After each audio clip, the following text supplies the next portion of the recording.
I did it. I finally found a Mohsin Hamid book where I didn't feel icky at any point reading it. I apologise for the blank background, I'm in a temporary living situation. But let's talk about Exit West by Mohsin Hamid. Just so you know, there's going to be spoilers towards the end of this video, so I'm going to put a spoiler warning thing here, and I'm going to put a link to the book in the description down below. So what is Exit West?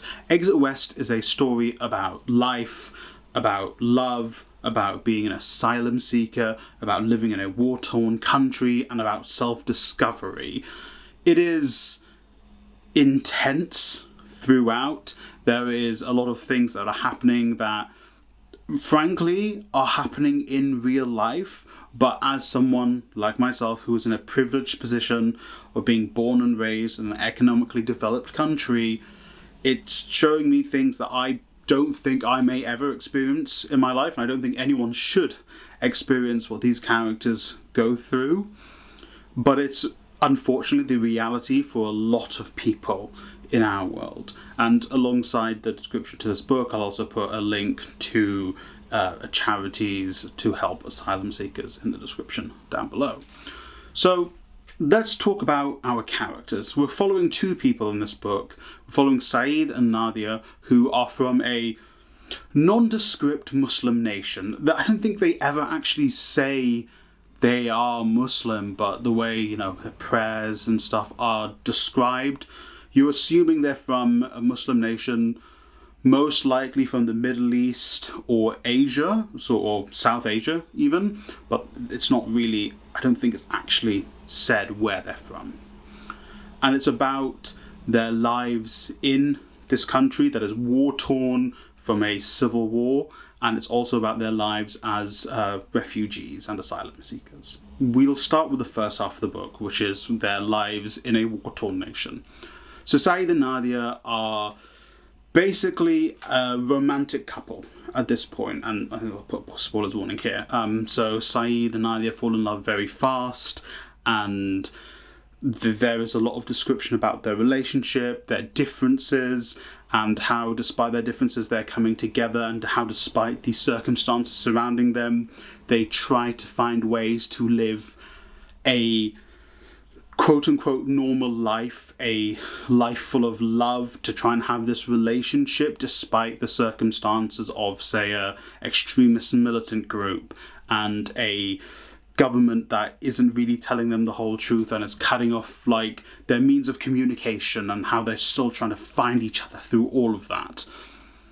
And that is actually something that we aren't really shown here in the West. Like I am privileged to have been born and raised in a more economically developed country where I will probably never face the issues that Saeed, Nadia, and the other characters in this book face.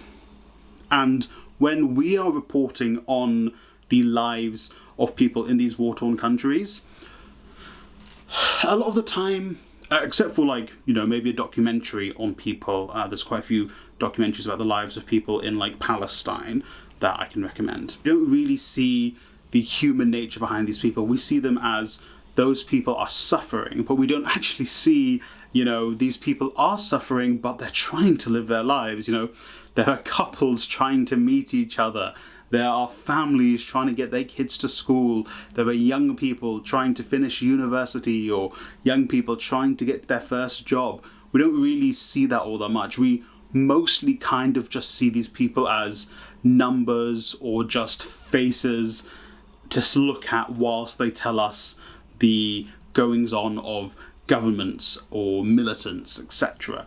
And I think Mohsin Hamid does a really good job of humanizing people like Saeed and Nadia, when oftentimes in the media they aren't fully humanized, at least not for an extended period, maybe a 2-minute segment in a report. In typical Hamid fashion, there is, you know, descriptions of relationships, of sex, of desire, of love, but I actually personally found in Exit West, at the very least, it felt a little bit more natural, or at the very least, the story it was telling through the love and through the sex and the desire for each other, it wasn't as sad, at least initially, Because in some of the other Mohsin Hamid books where there is a lot of discussion of sex, a lot of it is, sorry, and trigger warning I should put here,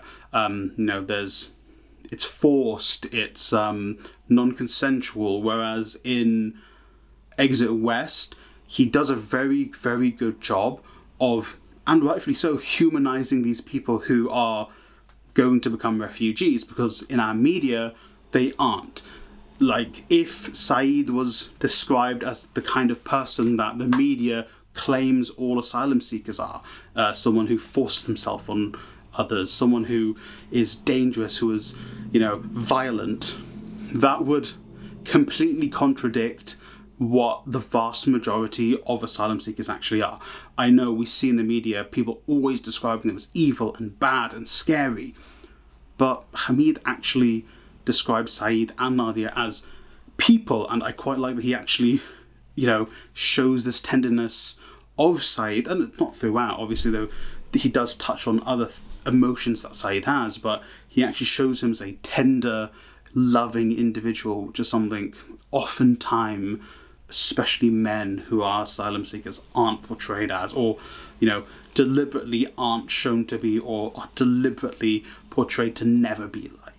And yes, I've been concentrating on Saeed thus far, but if we talk about Nadia as a character, she isn't this stereotypical, again, that we see in the media, woman who is, struggling, who is portrayed a lot in the West as a demure woman who is being oppressed by her family or by the society she lives in.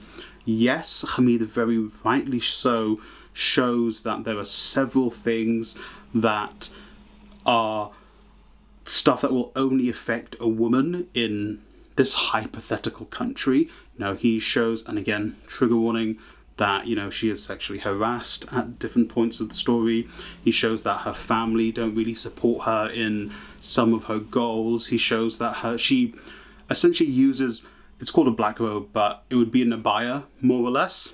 How she uses the abaya as a form of protection in the society she's living in, but also she uses it as sort of a way of kind of showing she is in control.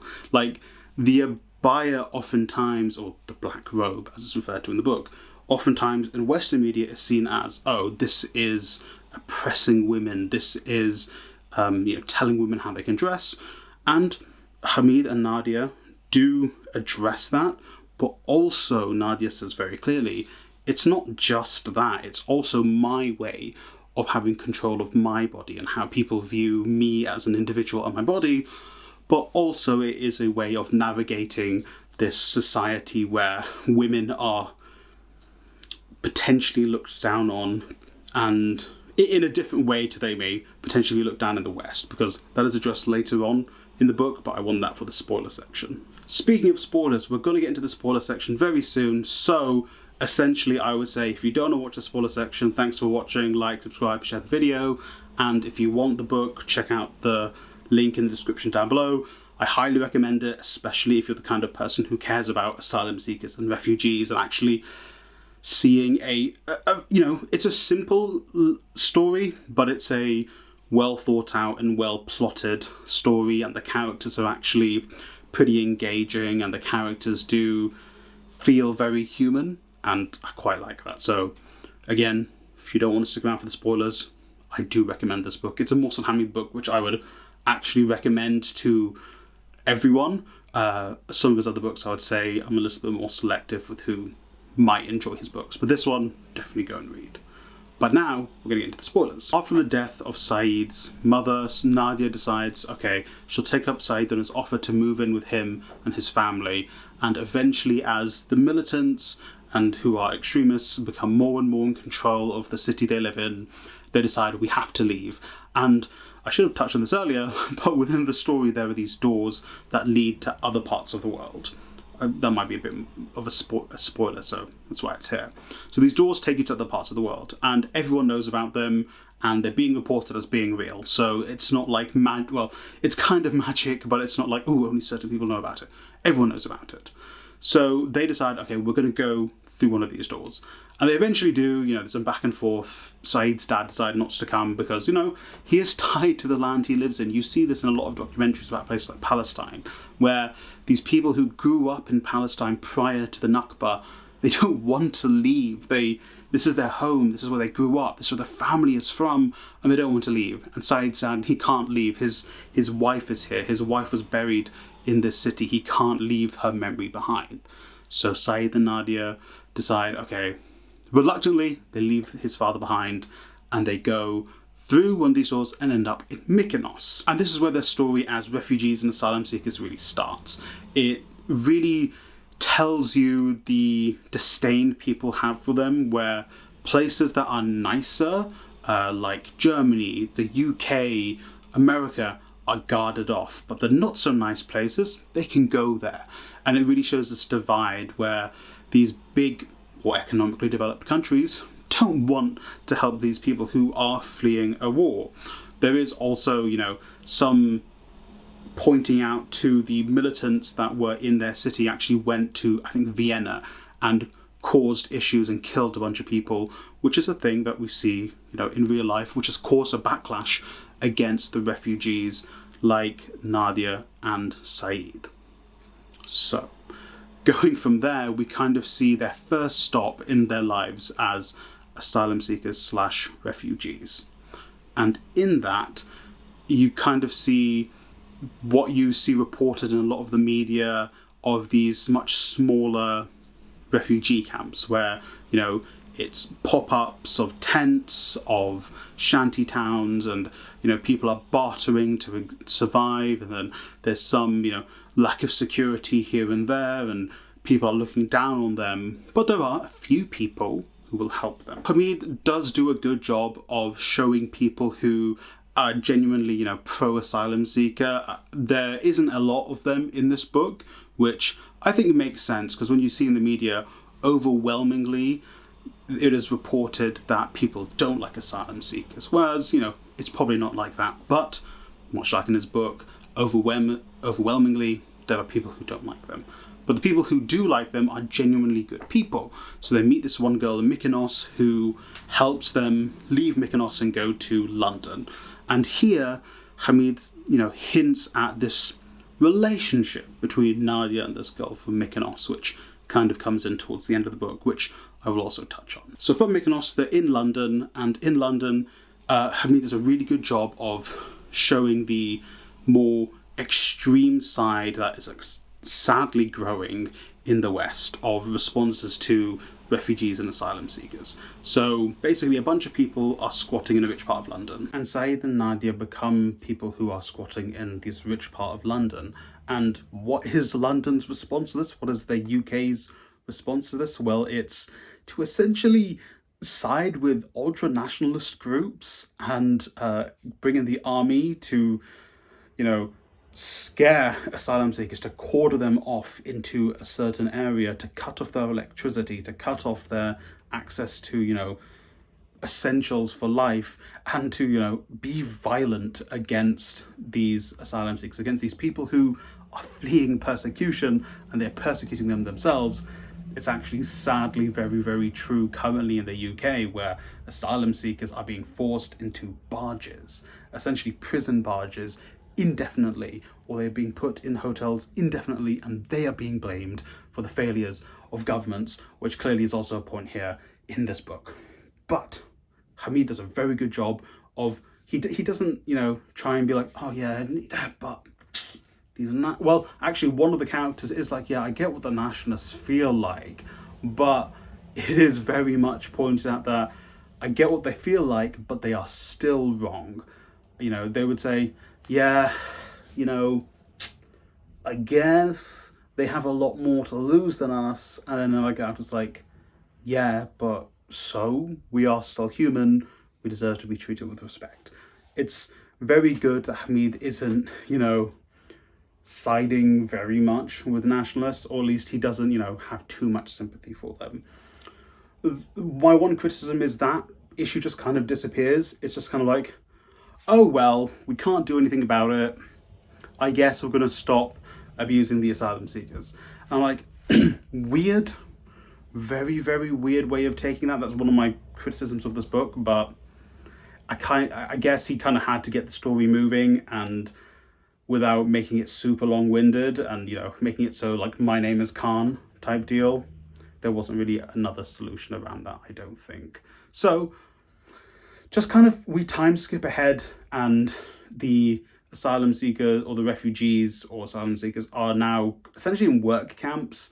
And this is kind of one of the things I'm like, this feels like a scary thing that governments might start doing. They might, you know, they might end up being like, okay, you can stay here, but you have to work. You have to basically work in work camps, build your own homes, and most of your payment goes to people who were already here, and then eventually you will earn through work, which is, it gives World War II Germany vibes, the kind of the way it's described.